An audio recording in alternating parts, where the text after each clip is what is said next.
રાજકોટ જિલ્લામાં ગેસની અછત ન સર્જાય તે મામલે કલેક્ટર ડો. ઓમ પ્રકાશ એકશન મૂળમાં જિલ્લાના મુખ્ય ગેસ એજન્સી સંચાલકોને અપાઈ કડક સૂચના।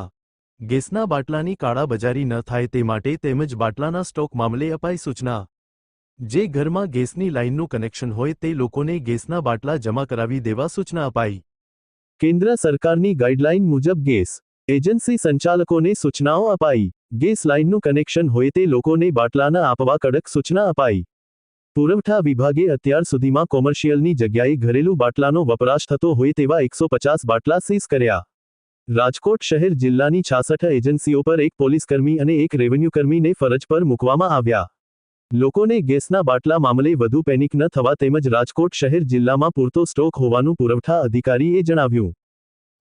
જે રાજ્ય સરકાર તેમજ કેન્દ્ર સરકારથી મળેલી નવી સૂચનાઓ મુજબ આજરોજ માનનીય કલેક્ટર સાહેબના અધ્યક્ષસ્થાને તમામ ઓઇલ માર્કેટિંગ કંપનીઓ તેમજ આપણે ત્યાં જે પીએનજી ગેસ પૂરો પાડી રહી છે એવી ગુજરાત ગેસના અધિકારીઓ સાથે આજરોજ મિટિંગ કરવામાં આવેલી હતી। રાજ્ય સરકાર તેમજ કેન્દ્ર સરકાર તરફથી મળેલ સૂચનાઓ મુજબ હવેથી કોઈપણ વ્યક્તિઓ છે એક સાથે બે કનેક્શનો એટલે કે એલપીજી કનેક્શન અને પીએનજી કનેક્શન એ બે સાથે નહીં રાખી શકે। જે પણ વ્યક્તિઓ બે કનેક્શન રાખે છે એમણે પોતાનું એલપીજી કનેક્શન છે સરેન્ડર કરવાનું છે તેમજ બોટેલો છે જમા કરવાની રહેશે। આજ બાબતની ચર્ચા મિટિંગમાં કરવામાં આવી છે તેમજ વધુમાં વધુ લોકો પીએનજી ગેસ તરફ વળે એ માટે તમામને આપણે મેસેજ આપવા માગીએ છીએ। તમામ કોમર્શિયલ પ્રવૃત્તિ ધરાવતા એકમો પણ ઝડપથી પીએનજી માટે એપ્લાય કરી દે। પીએનજી ગેસની એજન્સીઓને પણ આપણા તરફથી સૂચના આપવામાં આવી છે કે જે પણ અરજીઓ એમના લેવલે પેન્ડિંગ છે એ તમામને ઝડપથી પીએનજી લાઇનનું કનેક્શન મળી જાય એ સુનિશ્ચિત કરે અને નવી પણ જે અરજીઓ છે એમનો ઝડપથી નિકાલ થઈ જાય એ માટે સૂચના આપવામાં આવી છે।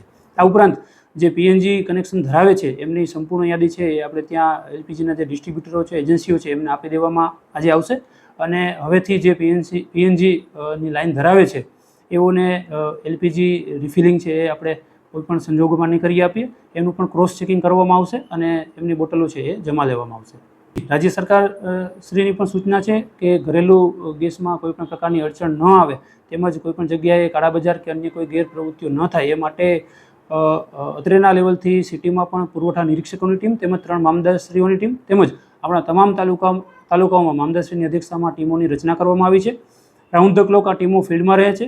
છેલ્લા 2-3 દિવસની વાત કરીએ તો અલગ અલગ જગ્યાએ ઘણી જગ્યાએ દરોડા પાડવામાં આવ્યા છે તેમજ ટોટલ 150થી પણ વધુ ઘરેલું એલપીજી ગેસની બોટલો છે એ સીઝ કરવામાં આવી છે અને એમના વિરુદ્ધ હવે દંડનીય કાર્યવાહી કરવામાં આવશે।